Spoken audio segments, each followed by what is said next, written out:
Getting warmer. That must mean it's May. And May is Motorcycle Safety Month. We have some top tips to keep us safe on every ride. Be visible. Wear bright clothing and a light colored helmet. Avoid riding in the blind spots of other vehicles. If possible, flash your brake lamp when slowing and before stopping. But pretend you are invisible. If you assume others can't see you, you will tend to ride in a hyper-aware mindset and learn to notice every detail in your surroundings. Constantly search for changing conditions using the Search, Evaluate, Execute strategy, C strategy, to assess and respond to hazards before you have to react to an emergency.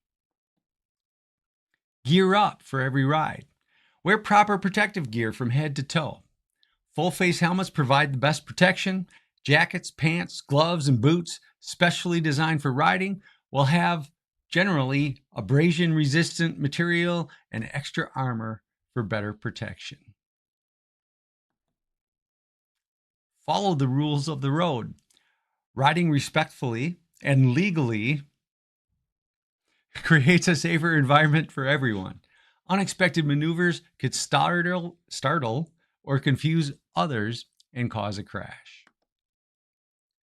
Before you ride, look over your bike. Do a pre-ride check, which includes looking over your tires, wheels, checking fluids, cables, your bike's chassis, lights, electronics, and the stands. Watch out for those blind spots, and let's be safe out there.